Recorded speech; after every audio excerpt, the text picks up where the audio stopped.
Ini yung mga tira na, may pansama. Sama na? Kenapa? Pagkuha na rin na. Ito video rin. May din lang. Mana-mana, ano, niya nakatug sa mga kiyay. Oy, hindi. Araw. Sa kami sabi na nakatug sa mga Kita ni kinatugod. kiyay. Apa magbabagin mo?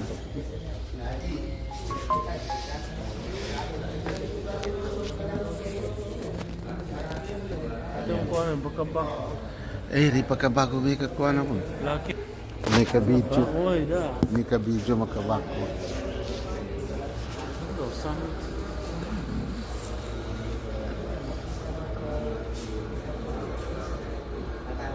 3G.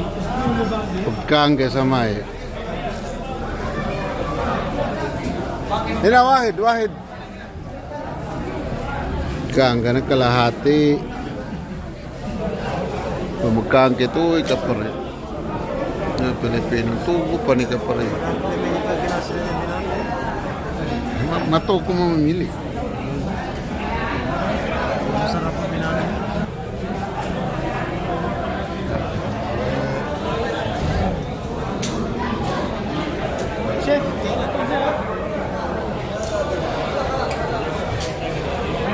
Kapatid ay yung sinasabing pagputol ng mga kuko, no?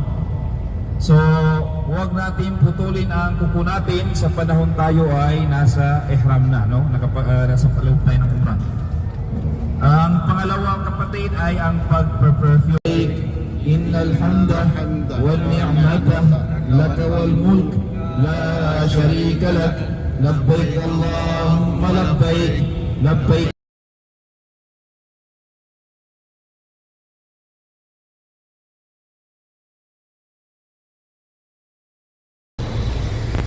Kay katay ang tropa namin. Dito. Karoyer sa mga raker to. Cobain ko sa padya. Masukay. O sako patay po. Nakapuskan sa mikat. Galing sola na hukay sa hotel. Number 2. Nabili mo ate may babas. Nabili mo ate ko na ito. Kami ito eh. Maraki. Yung katawa, kito ka na ka, anong ba siya?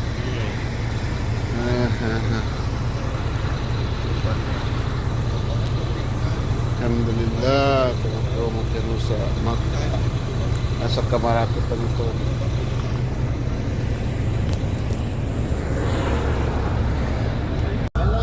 So, huwag niyong kalimutan tubig ha. Bawat apat ay isang karton. Bismillah, Allahu Akbar. Bismillah.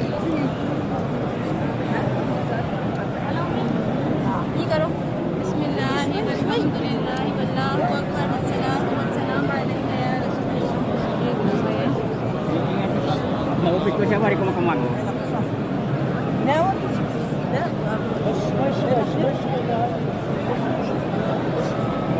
İttirirler. Yalla yemekse. Kadın var mı? Apakah ako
Alhamdulillah, syukran ya Sheikh, nandito na sa amin.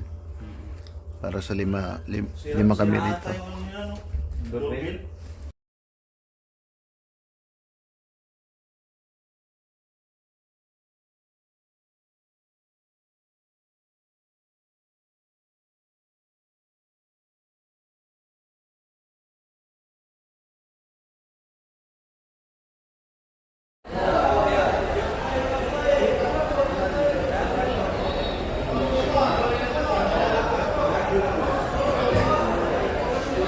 Masuk kayak giran to, nas kita binalagtanggit siya niya eh.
Aibun, Taibun, Abidun, li Rabbina. Lugar no na ginagampanan natin sa panahon ng Hajj, na doon ginagawa yung mga ritual, no.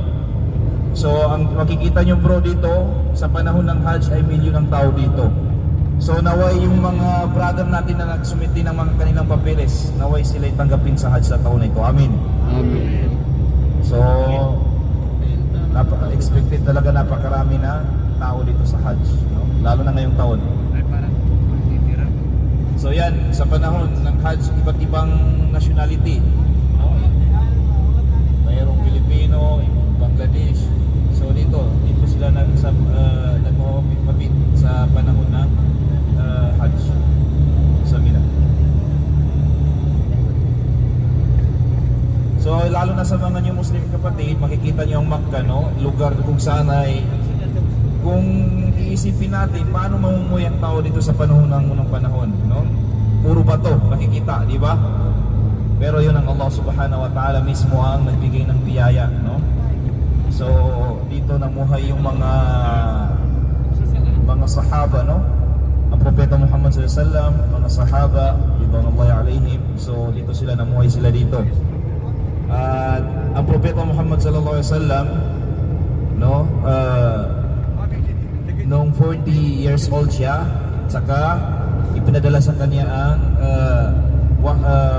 revelasyon, no? Na mababasa po natin sa Suratul Alaq, yung Iqra bismi rabbikal ladzi khalaq. So dito yon sa Makkah.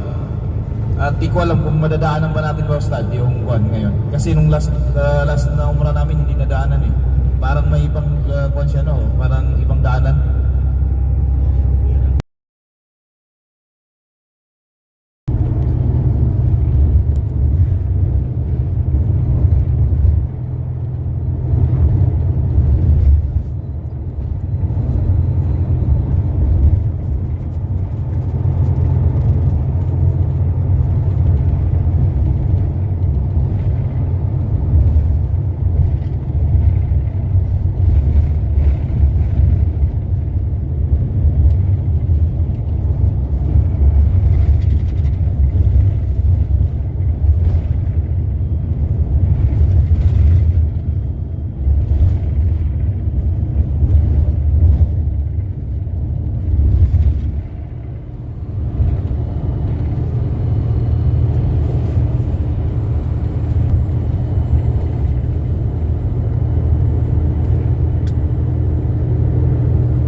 واشهد ان محمدا عبده ورسوله. اولا نشكر الله سبحانه وتعالى ان يسر لنا اداء العمره ونساله ان يتقبلها منا. كما نتقدم بجزيل الشكر وعظيم الامتنان لمن كان سببا في هذه العمره المباركه، ولا سيما الشيخ عثمان عبد المحسن عثمان الغنام العنقري، فقد كان جسرا لتمكين الإخوة الذين دخلوا حديثا في دين الإسلام من أداء العمرة. فنسأل الله تعالى أن يجزيه خير الجزاء وأن يبارك له ولأهله في أموالهم ووالديه في أموالهم وأعمالهم، وأن يجعل هذا العمل في ميزان حسناتهم يوم القيامة. آمين. Amin. Okay na. Kailangan po talaga natin na makinig sa ating mga leader, no? sa ating amir, para po tayo ay magkaroon ng maayos na paglalakbay at walang maliligaw or magkakamali sa ating mga gawain. Nung una po tayong papunta pa lang po tayo dito, sabi ng amir natin, sabay-sabay tayong magsasala. At hindi nangyari yun. May nauna, ang nangyari, yung iba ay nag-ulit ng kanilang mga sala dahil mali yung pagsagawa. No? Dahil, so ang unang-una, para po tayo hindi magkamali sa ating pagsasala, unang-una ay kailangan mag-aral po